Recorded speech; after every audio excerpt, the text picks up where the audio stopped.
1833, la gran campaña del desierto de Rosas. Sí, y después la que se habla de Adolfo Alsina en 1876, 1879, Roca, que se prolonga hasta 1881, 82, claro, más o menos. Pero, por eso, si vamos a libros escritos, por ejemplo, por Estanislao Ceballos y todos, ellos hacen referencia a lo que ya ocurría a fines del siglo XIX. Claro, y con otra doctrina totalmente distinta. En Rosas, como te digo, hablaba de araucano, tehuelche, y entendía que era cada grupo. Los caciques le tenían un respeto ciego, al punto que cuando Estomba va llegando a Bahía Blanca, en la zona de Dorrego, donde están las mostazas, cortaderas, los dos arroyos, la horqueta que hace ahí, lugar muy lindo, cercano a una de las rastrilladas que conducía, a uno de los caminos que conducía a la Sierra La Ventana, un corredor fértil para llevar las caballadas a la zona serrana, y el cacique Tetruel lo recibe con bandera argentina a Estomba. No es poca cosa. Sí. No tenía para gastar muchas municiones Estomba porque venía limitado en todo al plan que traían de fundar la bandera para él debe representar una muralla. La bandera para él, para el cacique, era un hecho haberla conseguido. No, pero digo, para Estomba. Y para Estomba, una salva de 2 cañonazos en honor al cacique. Claro. Que le estaba diciendo, acá hay gente que quiere ser argentina. Si bien ellos eran Genaken y Tetruel, un hombre que lamentablemente 2 años después muere peleando contra los Pincheiras, más para el otro lado de la Sierra de la Ventana. Los que habíamos dicho venían de Chile. Los que venían de Chile. Y lo dejaron solo en ese momento. Pero entonces, la doctrina era distinta, te digo, de Rosas, porque inició un trámite que era el negocio pacífico. Localidades como Patagones y Bahía Blanca tuvieron mucha integración con los aborígenes. Al punto que permanentemente va a haber nombres de caciques que yo creo que se le debe un homenaje en alguna forma a esos nobles caciques que, en alguna calle. En alguna calle, por lo menos. Algunos pueden tener, por ejemplo, Huichal, no sé si tiene nombre, muere defendiendo Bahía Blanca. Cacique Venancio sé que está. Cacique Venancio está. Claro, está. Muere en 1836, que el cacique Venancio que hizo la punta con Parchape de venir unos días antes para elegir el lugar donde se fundó el puerto, en definitiva. Dado que, como te decía, Balcarce había dicho, cuidado, no vaya a... ¿En qué año llega Parchape? No, Parchape llega días antes de la expedición. Ya él, la desesperación que él tenía sobre fines de marzo, era encontrar la Sumaca Luisa, porque tenía que recorrer el estuario para entender cómo era esto. Yo no sé cómo hicieron, porque cuando uno hoy día... Podés hacer un vuelo y mirarlo desde arriba. Claro, pero cuando uno va en auto, yo he ido a Cabeza de Buey... Entenderlo, hacer la descripción mirás el plano y decís, orográfica es difícil. Blanca, pero ¿cómo defino de las corrientes? Y lo hacen sumamente bien. No lo hacen, el mejor lugar era, sin duda, donde está la base naval Puerto Belgrano ahora. Claro. No le habían errado en el ancladero en 1824, erraron en el lugar porque... siempre digo yo, después de Luigi, eso es una zona hasta donde hay cisternas y demás, con agua potable. Pero antes de Luigi, el que lo veía como un arenal, ¿no es cierto? Claro.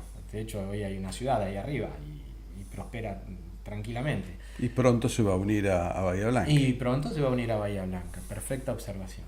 Y entonces llegó Parchape, lo encontró, venía con una escolta de 40 coraceros del 7 de caballería y con la gente de Venancio Cañopán que había recorrido este territorio.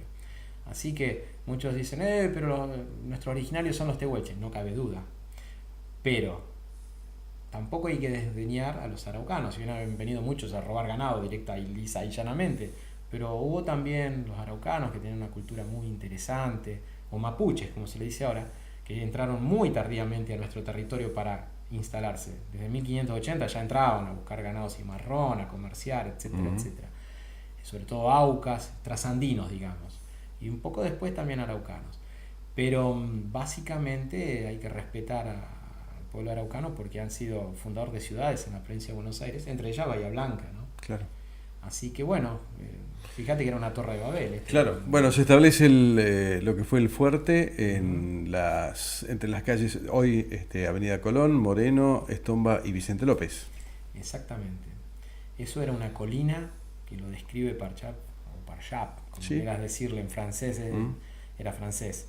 En esa colina donde ahora no lo vemos porque está sepultada por los edificios, pero si uno viene, los invito al quien quiera, viene por Sarmiento, ve que para el lado, baja donde está el entubado, y uno sabe calcularlo, sí, los más antiguos sobre Mm. todo, donde baja ahí, nos damos cuenta que bajamos bien y después empieza a subir nuevamente para el centro. Mirá vos.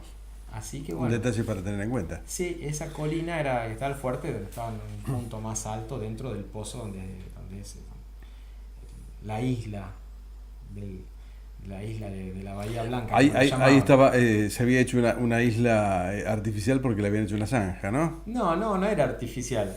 Algún Digo, explorador que vino le dijo la isla de Bahía Blanca porque el Napostá grande donde Ah, se bifurca, no, yo- llega con los dos brazos sí. al mar. Entonces alguien dijo, esto es una isla. Claro. No, yo te hablaba de lo que era el fuerte en sí, al que Correcto, lo rodearon lo que vos con decís. una zanja. Pero antes de eso estaba el Napostá como primera defensa. Y Claro. era una isla porque realmente era una sedimentación evidentemente muy fértil y había tréboles.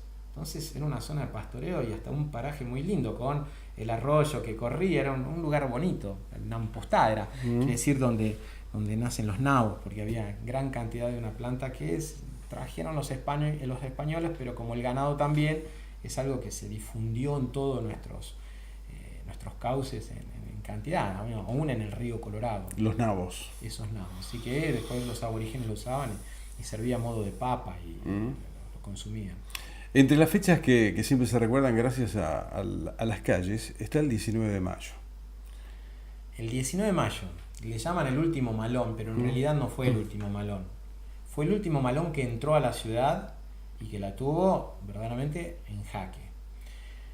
En 1858, una expedición que sale de Bahía Blanca, una de los dos brazos, intentan dar un golpe sobre Salinas Grandes, en donde ya estaba instalado un pehuenche, un hombre de la Pegüeña, de la zona intermedia en los Andes, que son gente que está sobre los Andes en verano y bajan, y la zona de De Zapala, de las Araucarias. de Zapala hacia Chile. Y claro, y también, ¿no? de una zona que iban y venían, no eran araucanos, estaban araucanizados, como después se araucanizó todo, porque lo que digo es una cultura que es muy rica desde su propio idioma, es muy fácil de hablarlo, eran construcciones más fáciles de aprender, e incluso, me refiero para lo que hace a la lengua. Después tenían tejidos interesantísimos y ya cultivaban también. Entonces tenían un montón de cuestiones que superaban, si se quiere, de alguna forma, si es que una cultura puede superar a otra. En este caso, lo digo puntual de los cultivos, los tehuelches eran cazadores recolectores, eran súper adaptados a eso, o sea claro. que cada una tenía su especialidad. Exactamente, su adaptación. Entonces, esa campaña Calfucurá, que estaba realmente después que cae Rosas directamente asaltando permanentemente toda la frontera, había generado ya todo un espacio de venta de ganado hacia Chile, que había empezado con reparto de ganado, el que le daba Rosas, él también hacía entrar gente de Chile y les daba ganado y se lo llevaban a Chile. Tenían unos acuerdos Rosas que evitaban derramamientos de sangre y males mayores, porque uno tenía controlado cuántas yeguas se entregaban o cuánto ganado entregaban. Bueno, siempre hubo que negociar, ¿no? Claro, La política. y él lo hacía y de esa forma disminuía en gran cantidad.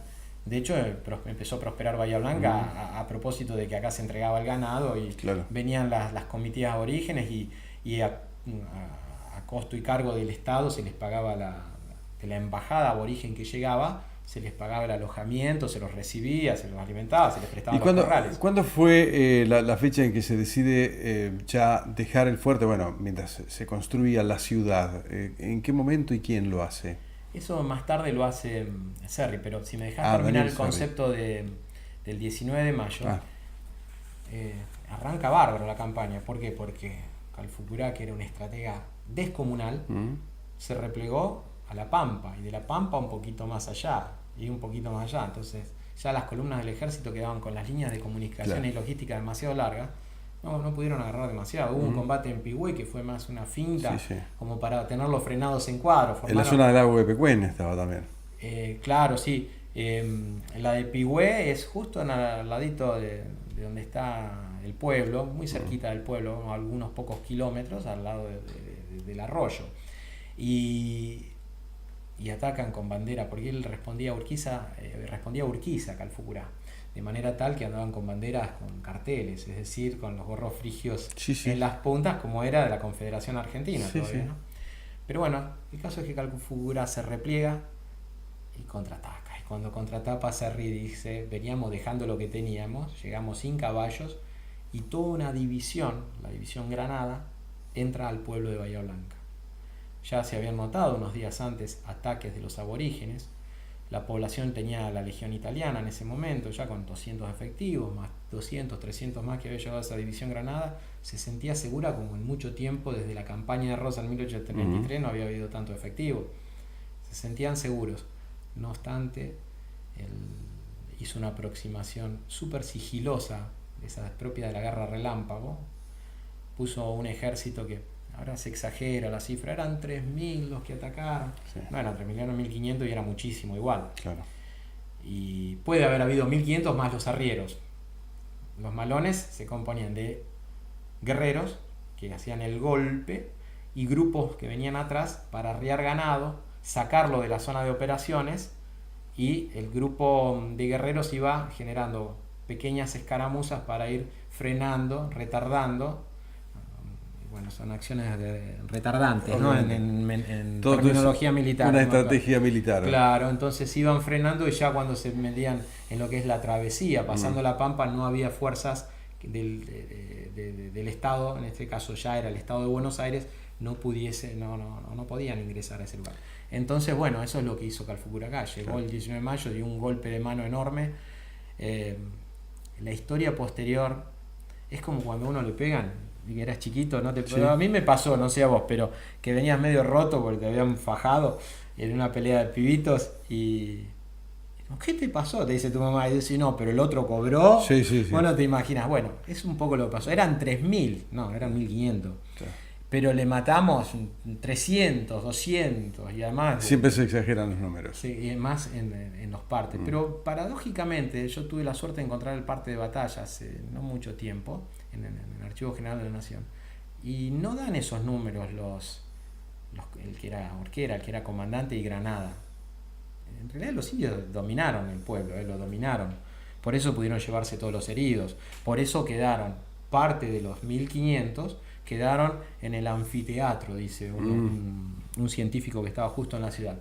Ese anfiteatro es donde ahora está el club de golf, donde hace esa escotadura, abre en la postá, y hay como una especie de anfiteatro, ¿no? En la zona del club de golf. Estaba todo abierto. Y se quedaron toda la tarde los indios, hasta las 4 de la tarde por lo menos, haciendo desfiles, cargas fingidas, formaciones, para mostrarles: si ustedes salen, nosotros volvemos.